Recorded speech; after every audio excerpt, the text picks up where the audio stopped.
अफगान तालिबान दहशतगर्दां दी सहूलतकारी बंद करन तर्जुमान पाक फौज दा दो टोक पैगाम आख्या अफगान रजीम पाकिस्तान खित्ते ते दुनिया लई खतरा बन चुकी। अफगान तालिबान पाकिस्तान विच दहशतगर्दां दी दरअंदाजी लई सहूलतकारी करदे ने। अफगानिस्तान विच दहशतगर्दी दे मराकज़ तो मिलने वाला असलहा फंडिंग पाकिस्तान दे खिलाफ इस्तेमाल होंदी है। असी इन्हां दे सामने सारे सबूत रखे उन्हां नूं ओ नजरअंदाज नहीं कर सकते।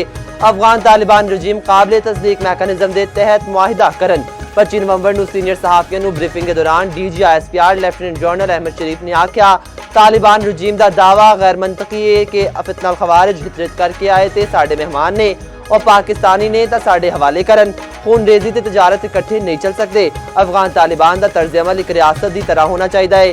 साडे लिए चंगे या बुरे दहशतगर्द विच कोई तफरीक नहीं। हमारी तमाम हुकूमतों का तमाम सियासी पार्टियों का ये इत्तफाक है कि इसका इलाज जो सा है कॉम्प्रिहेंसिव नेशनल एक्शन प्लान में इरानियन डीजल जो सा है फ्यूल इसकी smuggling is a very important contributor to the illegal spectrum the funding of the terrorist. It is 140 engagements per day.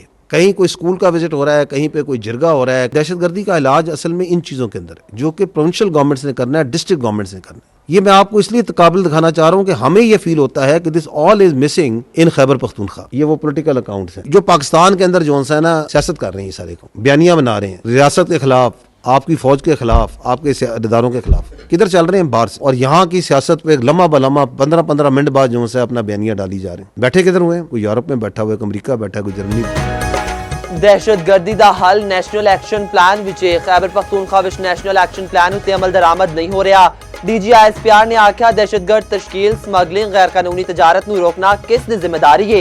Non custom paid गड्डियां खुदकश हमलियां विच इस्तेमाल होंदियां ने।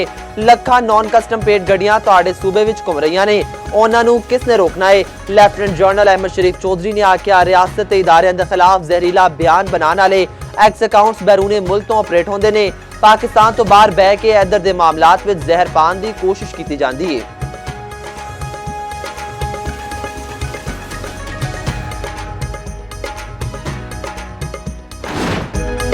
हिंदुस्तान में खुद फरेबी दी सोच रखने वाली क़यादत दी इजारादारी जारी है। भारतीय आर्मी चीफ दा ऑपरेशन सिंदूर तो मुतालिक बयान खुद फरेबी सोच दा आकाश है। DGISPR दा आखना है जेड़े ट्रेलर विच 7 जहाज डिग जान, 26 मकामात उत्ते हमले होन, S-400 दी बैटरियां तबाह हो जान, इंज दे ट्रेलर उत्ते मबनी फिल्म एनएलई हॉरर फिल्म बन जाएगी।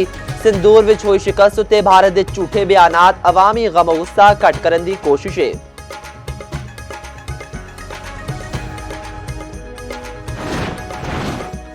चार नवंबर तो हुण तक 4910 इंटेलिजेंस बेस्ड ऑपरेशन किए गए। 206 दहशतगर्दां नूं जहन्नुम वासिल किया गया। KP विच 12857, बलोचिस्तान विच 53309 ऑपरेशन किए गए। जहन्नुम वासिल किए गए दहशतगर्दां विच 136 अफगान बाशिंदे भी शामिल। DGISPR ने आख्या बॉर्डर एरियाज विच इंतहाई मजबूत पॉलिटिकल टेरर क्राइम गठ जोड़े। बॉर्डर मैनेजमेंट उत्ते सिक्योरिटी इदारियां उत्ते गुमराहकुन प्रोपेगेंडा किया जाता है। दुनिया विच बॉर्डर मैनेजमेंट हमेशा दोवां मुल्कां नाल रल के करदे ने। पंजाब ते सिंध दे बरक्स KP विच बॉर्डर दे इतराफ मुनकसिम गांव ने। इंज दी सूरत हाल विच आमदरफ्त नूं कंट्रोल करना एक चैलेंज है।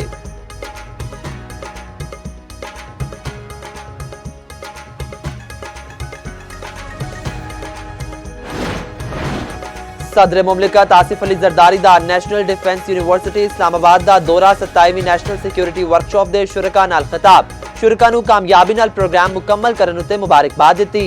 सदर ने शुरका दी कौमी सिक्योरिटी दे बारे आगाही नूं मुस्तहकम करन दे अज़म दी तारीफ की। बाखबर क़यादत कौमी हमागी ते यकजा पॉलिसी साज़ दी अहमियत उत्ते जोर। सदर ने फारगुल तहसील शुरका दा असनाद भी दित्तियां। ISPR दे मुताबिक वर्कशॉप कौमी सतह दे मुकालमे नूं फरोग देन, इदाराजाती सलाहियत नूं वधाउण लई मुल्क दे अहम प्लेटफॉर्म्स विचों एक है। शुरका नूं जामिया कौमी सलामती दे फ्रेमवर्क के तहत बाहमी तामुल दे बारे आगाह किया गया। वर्कशॉप में अरकान पार्लीमेंट, सीनियर सिविल ते मिलिटरी अफसरां ते तालीमी इदारियां ते सिविल सोसाइटी दे नुमाइंदियां दी शिरकत। दुनिया शदीद चैलेंजेस नाल गुजर रही है। हुक्म दहशतगर्दी दा कला कमा कर दिता जावे। असी माजी विच भी दहशतगर्दी दा कला कमा कीता। नायब वज़ीर आज़म इसाक डार दा इस्लामाबाद विच इंटरनेशनल क़िरात मुकाबले दी इख्तितामी तकरीब नाल खिताब। आख्या कुरान मजीद सानू अमन, यकजहती, रहमत ते अदल दा दर्स दिंदा है। पाकिस्तान वाहिद मुल्क है जो कलमे दी बुनियाद उत्ते वजूद विच आया। अल्लाह दी रस्सी नूं मजबूती नाल थामन विच ही कामयाबी है।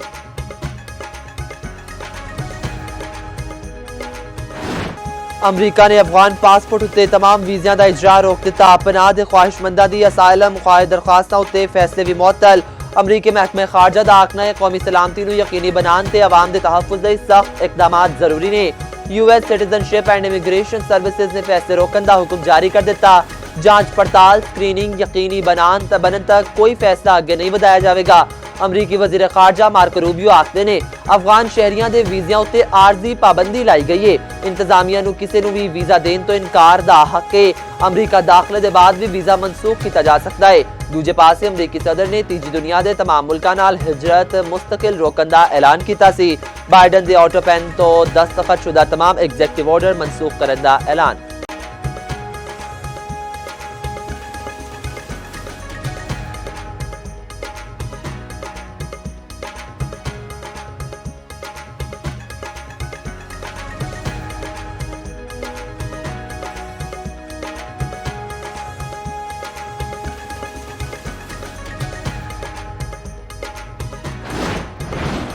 बानी PTI नाल मुलाकात कराने तो मुतल्लिक दरख्वास्त उते समात मुकम्मल। अदालत ने फैसला महफूज कर लिया। कुछ देर विच सुनाया जाएगा।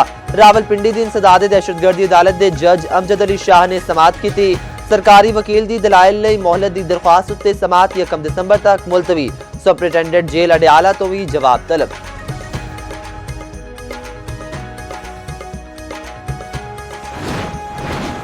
पंजाब दे 19 अजला विच 1362 बस शेल्टर बनाने का फैसला। बस शेल्टर्स 45 तो 60 दिनों विच मुकम्मल होंगे। वजीर आला मरियम नवाज ने डेडलाइन दे दी। 588 ते काम शुरू, 774 दा टेंडर जारी।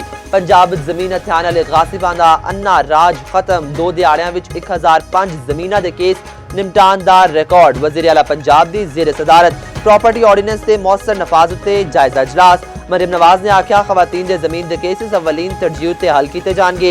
जमीन दे केस दा जिवें फैसला होवेगा फौरी कब्जा भी होवेगा।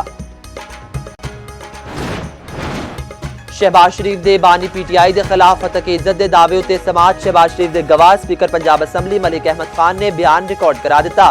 सैशन कोर्ट लाहौर ने मजीद गवाहां नूं आइंदा समात उत्ते तलब कर लिया। समात 13 दिसंबर तक मुलतवी। शहबाज शरीफ ने बानी PTI दे खिलाफ 10 अरब हरजाने दा दावा दायर कीता सी। मीडिया नाल गलबात विच मलिक अहमद खान ने आख्या शहबाज शरीफ नूं असीं जेल मैनुअल दे तहत जेल विच रखिया गया और शहबाज शरीफ नूं तां घर दा खाना भी नहीं दिता गया। बानी PTI कोई अनोखा लाडला है कि मलिक अहमद ने आख्या आइन लिखण दा हक पार्लीमेंट नूं है, सुप्रीम कोर्ट नूं नहीं।